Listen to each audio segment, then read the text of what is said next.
thinking about what you want to buy, and having a strategy. And then taking that strategy and reviewing it with your CPA before you implement that strategy.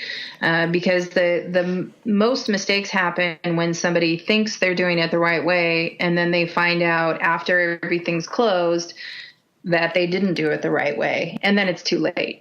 Welcome to CREPN Radio for influential commercial real estate professionals who work with investors, buyers, and sellers of commercial real estate coast to coast. Whether you're an investor, broker, lender, property manager, attorney, or accountant, we're here to learn from the experts. Welcome to Commercial Real Estate Pro Network CREPN Radio, episode number 139. This is the podcast focused on commercial real estate investment strategies. We do this through weekly conversations with commercial real estate investors and professionals who provide their experience and insight to help you grow your real estate portfolio. Thanks for joining us. My name is J. Darren Gross. Today my guest is Karen Templeton. She is a 1031 strategist with Emerson Equity. She takes us through what a 1031 exchange is, the options available to investors looking to do a 1031 exchange, and how to plan so that you can be successful when doing a 1031 exchange. We talk about all this and more, but first a quick reminder. Our goal here at CREPN Radio is to learn and share. So please remember to subscribe, like, and share your favorite episode with a friend. When you do this, it really helps us attract new listeners and quality guests. Also, if you'd like to be a viewer of our show, be sure to check out our YouTube channel. It's called Commercial Real Estate Pro Network. If you go on the YouTube search bar and type that in, Commercial Real Estate Pro Network, you will find us. And don't forget, if you're on LinkedIn, be sure to join our group, Commercial Real Estate Pro Network. It's a great place to network with commercial real estate professionals. Okay, let's get on to the show. My guest today is Karen Templeton with Emerson Equity. Karen is a 1031 strategist providing replacement properties for exchange participants. She's located in Bend, Oregon. And now I'd like to welcome Karen to CREPN Radio. Karen, how are you doing? Good. Thanks for having me. Good. Well, the audience won't know it, but you and I have worked, it seems like the better part of a day, trying to make this happen with the audio-video challenges we have, or have had. But I think our audio signal is solid, and I'm looking forward to our talk today. But before we get going, if you would do myself and the audience a favor and just share a little bit about yourself and how you got into real estate there with Emerson Equity. Okay. Well, originally I got into real estate growing up in a real estate family. I had a father who owned a real estate company, so was around it pretty much most of my life. But around 2001, 2002, 1031 exchanges, there was an IRS ruling that allowed for investors to 1031 exchange into real estate securities, and my family was involved from the beginning in that type of business. So I've been doing it since then, and it's interesting for sure. Have learned a lot about 1031 exchanges over the years. Got it. Well, let's start then, and I think probably one of the reasonable places to start is for the uninitiated and maybe those that think they know. What is a 1031 exchange? 1031 exchange is actually an IRS ruling. It's IRS Section 1031. So it's part of the tax code. And what it does is it allows real estate investors to defer capital gains on the sale of real estate when they purchase more real estate. Got it. So it's not a tax avoidance, but a tax deferral mechanism. Correct. All right. So with that, what are the potential benefits and merely the ability to defer tax? Are there any other potential benefits of a 1031 exchange? Yeah, there's really quite a few. The main ones, obviously, defer capital gains tax. You know, when you purchase investment real estate, you do some depreciation, and you whatever your basis, you calculate your basis on the property. So your capital gains can be quite substantial, especially in markets like this where we have a lot of appreciation. So if you want to sell that property and capture that appreciation and not pay capital gains tax, you can do a 1031 exchange and then defer that tax into the next property. One of the biggest benefits of it is you can exchange essentially until you die. The current tax code states that when you pass away and your investments are passed on to your heirs, there's a step up in basis. So that, if you owned several investment properties and you pass away and those go to your kids, then, within a specified period of time, your kids can sell it and their basis will be the market value and they won't pay any capital gains tax. So I think I understand basically the 1031 exchange allows you to go from property A to property B without paying the tax on the sale. If I understand right, are the restrictions, does the property, are there any restrictions on the replacement property? There's not really any restrictions other than real estate. It's real estate for real estate. A lot of, one of the common things that confuses people is the like kind statement in the code that you must purchase like kind property. When you're talking about real estate, everything's like kind. So you can sell a vacant lot and buy an apartment building, or sell an apartment building and buy a few single family homes. You just have to purchase real estate. Okay. And is there an amount issue if I'm selling one for X? Does the one I'm purchasing, does it have to be X plus, or is there anything? There's a couple different ways to do that. In order to complete an exchange, you have to reinvest all of your proceeds and replace all of your debt. So essentially that means whatever your sales price is minus your selling costs need to go into the new property. So say you own a property and you sell it for $500,000, and we'll just assume there's no cost to make it simple. You sell it for $500,000. If you have a mortgage of $250,000, you need to do the same thing in the new property. So you need to take all the cash and also get the same amount of debt in the new property to complete the exchange. Okay. So basically that's, again, the like for like issues there. I'm going to kind of jump around here, so bear with me here a little bit. But one of the phrases I've heard is a reverse exchange. Can you speak to a reverse exchange? Yeah, a reverse exchange simply means that you're buying your replacement property before you're selling what we call relinquished property. So, rather than selling a property first and then going and buying your replacement, you're doing that backwards. Okay. And they typically are more complicated because the 1031 exchange company that you use for that transaction will actually have to take title of the property you're purchasing. So they're much more complicated and much more expensive. Typically, you want to try to do a forward exchange if you can. Got it. And if I sell a property, you mentioned the like for like, can I exchange into like real estate loans with the proceeds? Making mortgages, or can I make mortgages? Typically, no. Okay. No. Typically, no. To do a 1031 exchange, you have to take title to a property of some kind. There may be some DSTs type products out there that do some financing. I don't know of any, but you can't just give out a loan. You can, however, do seller financing in a 1031 exchange, but you need to have the cash to do that. And there's some specific rules that you need to follow. So, it's a little bit more complicated of an exchange to do seller financing. Got it. Typically, you just want to sell a property and go buy another property. Got it. Yeah, keep it simple. I gotcha. You mentioned DST, and for our listeners, can you share with us what is a DST and how does that work?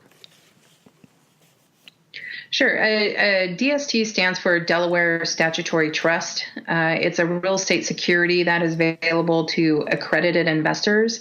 Accredited investors are individuals that make over $200,000 a year as an individual or $300,000 as a couple, or have a net worth of $1 million without their primary residence. Those accredited investors can purchase a DST, which is essentially syndicated type real estate, where you own a property with several other investors, and it is available for a 1031 exchange. They work well for people that are looking for passive investments, professionally managed, institutional quality type real estate. Got it. And I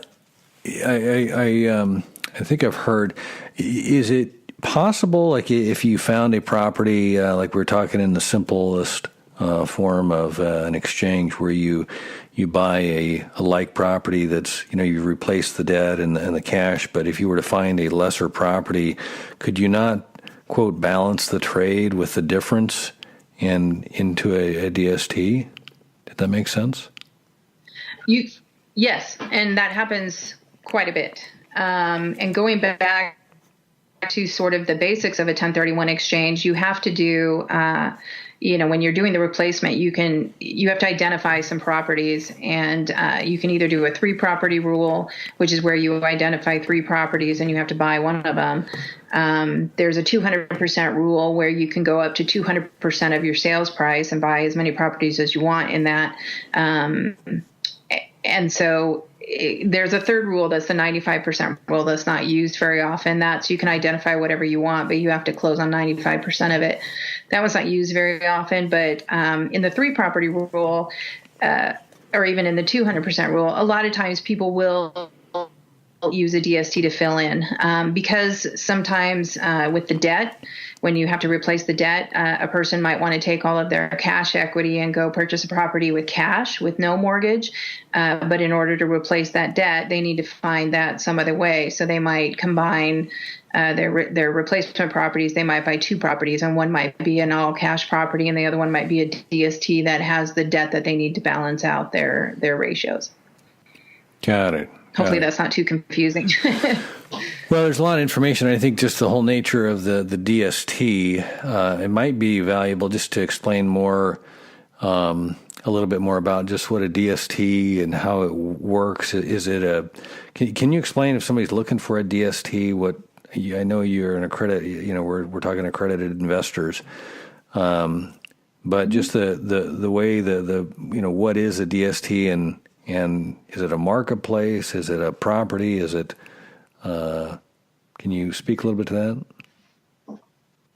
Yeah, sure. DSTs are real estate securities. They're available in several different asset classes. So there's multifamily, senior housing, student housing, industrial, office, retail, self-storage. There's even some parking.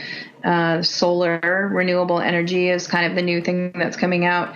So there are all these different asset classes, and essentially there's a real estate company, what we call a sponsor, that puts together these properties, and then they offer them through the broker-dealer community, which is the securities side.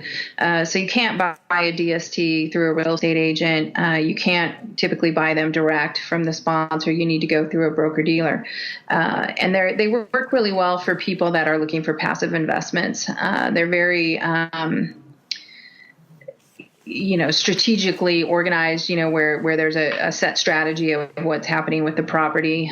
There's quite a bit of due diligence that is done, and all the reports are done so that you know exactly what you're getting into. You know what the occupancy has been, you know what the strategy is going forward, you know what the rent bumps are going to be, you know what the management costs are, you know what the deferred maintenance is. All those things are spelled out in the strategy. So they work really well for people that are looking, for something that's a little bit more passive and hands-off. Got it. And do they also tend to be larger properties, or is there a... It depends. They typically range between 10 million and maybe 70 to 100 million. So they're they're pretty good size. The minimums are usually 100,000. So that's where if somebody's, filling in a 1031, if they have 100,000, sometimes it's well for that last little piece, so they don't have to pay tax. Got it. All right. Want to ask you another question about on the exchange, the 1031 exchange. If I have a property that is an investment property, and I sell that property, and I'm looking to do an exchange, can I exchange into a vacation rental where I would have the ability to use that property personally? Yes, you can. However, there's restrictions on how much you can use it. And I don't have those in front of me. Typically, it's a percentage of how much it's rented is how much you can use it. And it's a pretty small percentage. So, a lot of people want to do that, and they want to be able to use the vacation rental all the time when it's not rented. And there's restrictions on how much you can use it. Got it. All right. If my replacement property is less than the property, can I still do the exchange? I think we talked a little bit about this, but I think is that kind of where I'll let you answer that. So again, if my replacement property is less than the property I'm selling, can I still do the exchange? Yes, you can. The difference will just be taxable. So that's actually a very common question. Somebody might want to take out $50,000 in cash, and they ask if they can do that, and they can. They'll just pay their capital gains tax on that. Oh, so $50,000. That happens quite a bit. Is they don't replace. Go ahead. No, I just was going to say if we could apply it to an example with numbers, just to give it a little more. Picture of what we're talking about. So if we had a property, say it was you sold it for $500,000, you bought it for $250,000, and you've got a note for $250,000 because you've refinanced it. So you've essentially got, you've got $250,000 in cash, and you've got a loan for $250,000. If I wanted to buy a property that's now $400,000. How would that be affected? Can I still exchange? But then the penalty is kind of what I'm hearing you say, or not the penalty, but having to pay the tax on the gain of the difference. Is that right? Yeah, there's two ways to look at that, which is a really good question because this hangs a lot of people up. You have to reinvest all of your cash and replace all of your debt. So to answer that question, you could be looking at tax in two different ways. And the difference in the industry is called boot. So there's either more cash boot. So in your $500,000 sales price with $250 cash and $250 debt example, if you invested all the $250,000 in cash, but you only got a $150,000 loan, then you would have mortgage boot, and you would pay tax on that mortgage that you didn't replace, which a lot of people don't like to see that tax bill. What happens more often is they'll take the $500,000 sales price, they'll get a new loan for $250,000, but they'll only invest $200,000 of the cash. So essentially, they're buying a property for $450,000, and then they want to take that $50,000 cash out to buy a car, remodel a kitchen, pay for college, etc. Then that would trickle into their tax return as capital gains. And now I'm not a tax advisor, but what some clients have done in the past is they strategize with their total tax return with their CPA. And if they're looking at a business loss from something else, that may work in their favor where they can take out a little bit of cash boot, and the end result on their tax return is not as scary as it could be because of some of their losses. Got it. Well, that's informative, or I guess enlightening to me, because I guess I'd always kind of, or a 1031 exchange has always been portrayed as something where you had to do, like for like plus, as opposed to like for like minus, and it's either.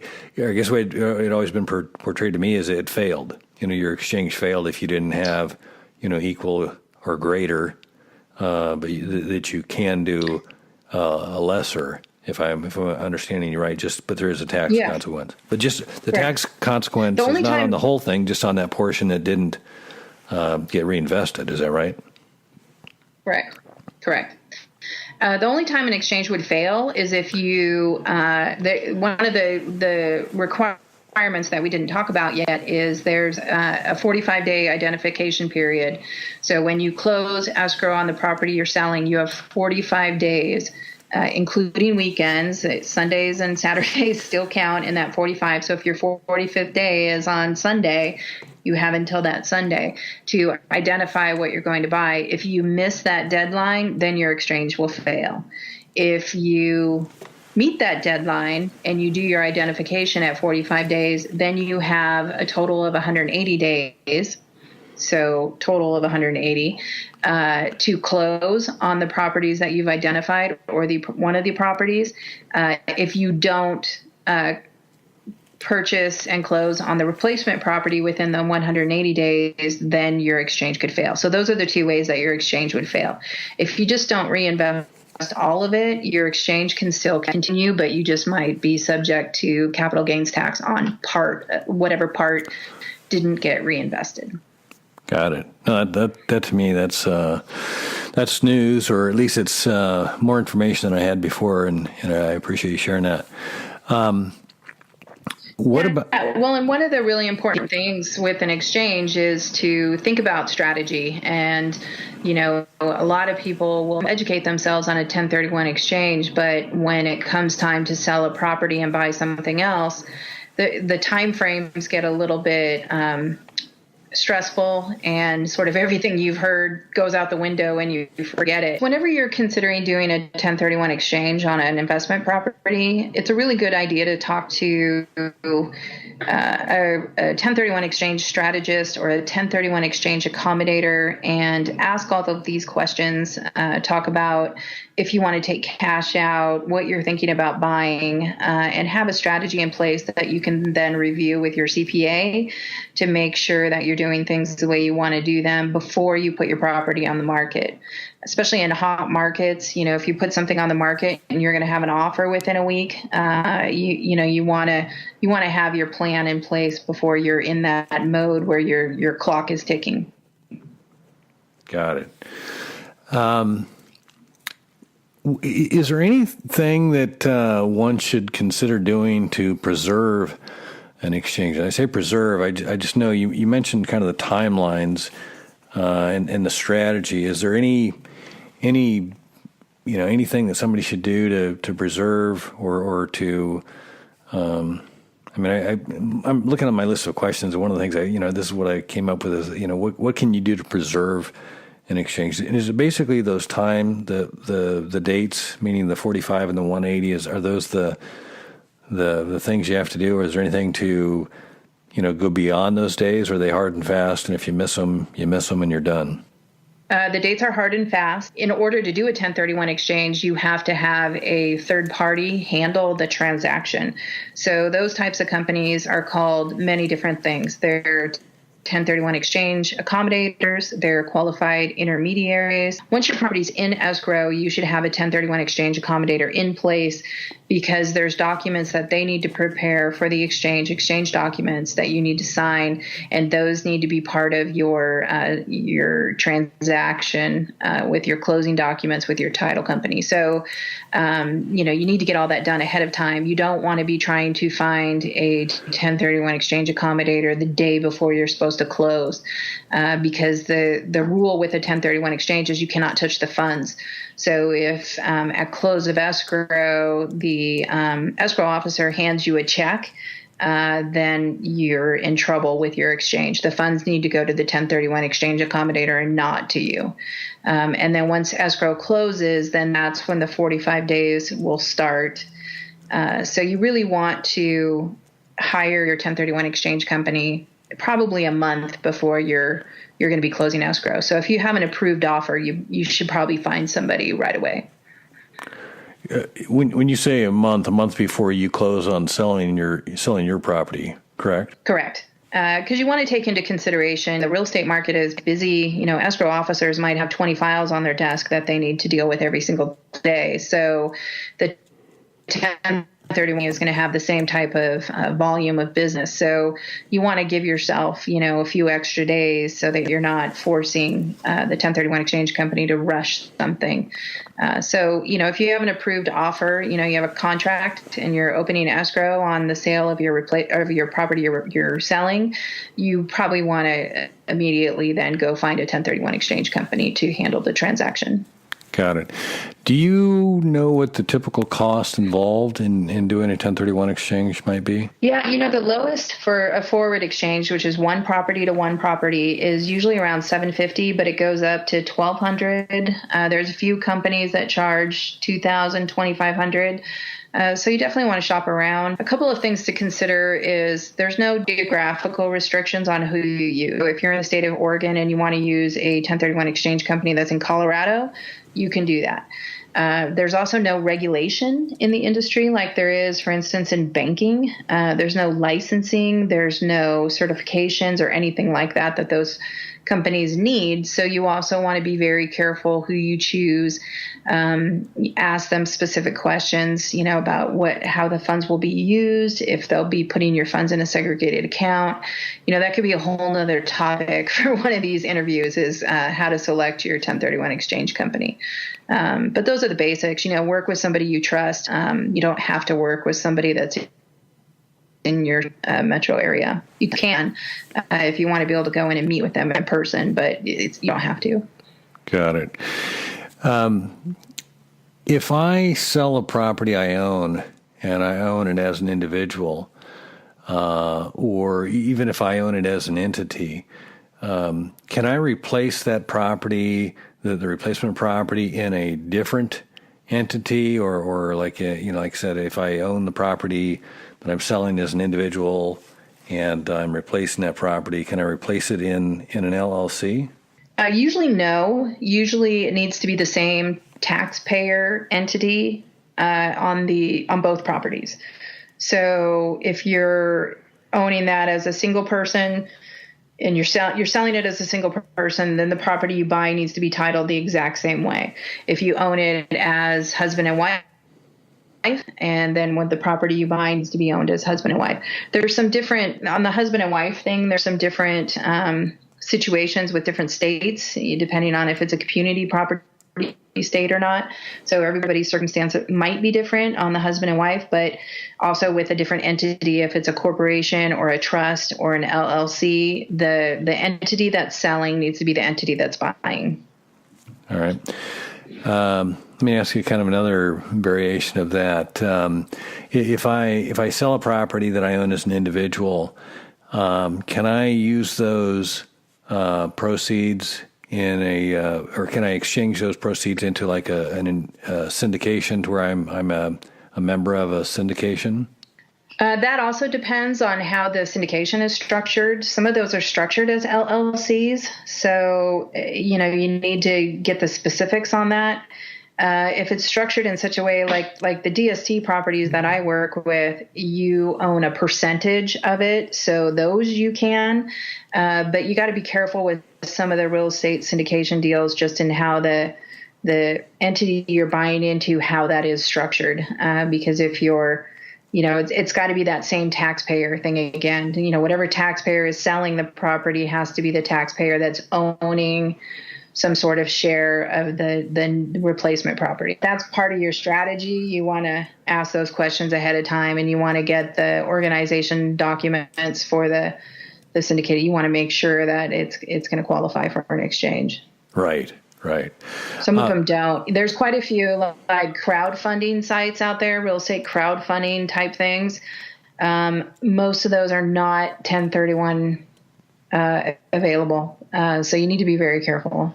What about replace that property, or replace with a property in which I am or have a partner? So if I'm selling an individual property and, let's say Karen and Darren decide to buy a property together, and I'm planning to use my exchange funds from the property I sold, I'm assuming that kind of falls back to since it wasn't Karen and Darren on the sale of the property, Karen and Darren can't qualify for the exchange, or Darren wouldn't benefit from the exchange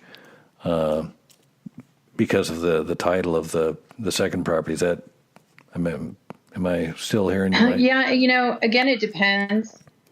It depends on the structure. If your tenant's in common, and say I'm doing a 1031 exchange and I'm bringing $500,000 from my 1031 exchange, and you're bringing in $500,000 from either a 1031 exchange or just cash, just money you have, and we're going to own the new property 50-50 as tenants in common.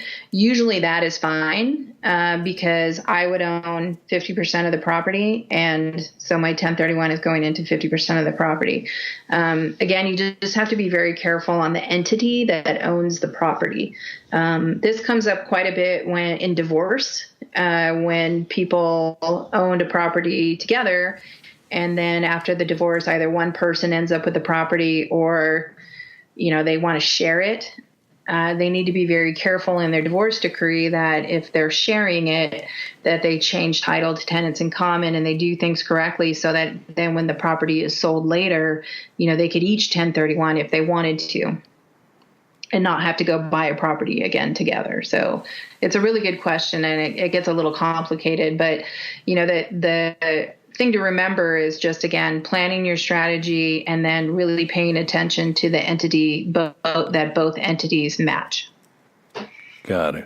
What are some considerations in helping me to be more successful doing a 1031 exchange? Again, just to summarize, we've talked about a few of them: planning ahead, researching the replacement options, thinking about what you want to buy, and having a strategy, and then taking that strategy and reviewing it with your CPA before you implement that strategy, because the most mistakes happen when somebody thinks they're doing it the right way, and then they find out after everything's closed that they didn't do it the right way, and then it's too late.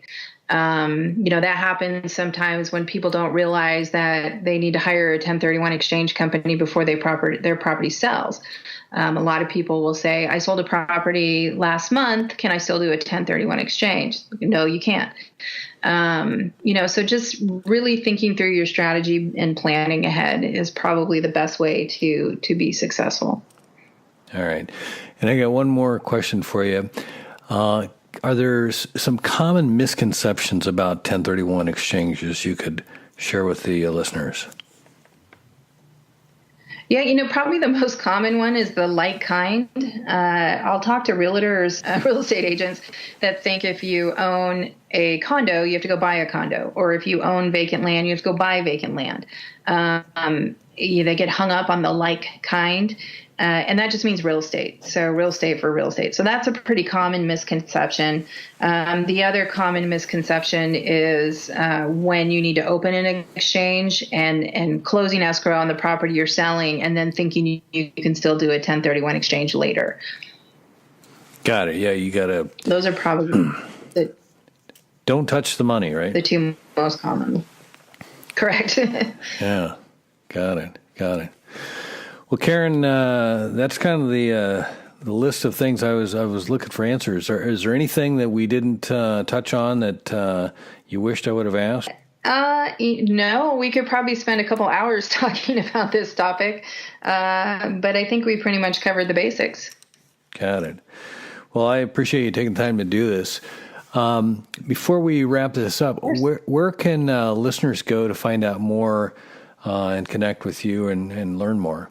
Yeah, I have a website, which is www.k as in Karen, T as in Templeton, 1031.com. It's probably the best place to go. All right. And I'll be sure to list that in the show notes for our listeners. Karen, I want to say thanks again for taking the time to talk. I've learned a ton, and I appreciate you taking the time, and hope we can do this again soon. Yes, I'd love to. All right. And for our listeners, if you like the show, share it with someone you know, because the more you know, the more you grow. That's all we've got this week. Until next time, thanks for listening to Commercial Real Estate Pro Network's CREPN Radio. You're listening to CREPN Radio for influential commercial real estate professionals. For more information on this or any of our guests, like us on Facebook, CREPN Radio.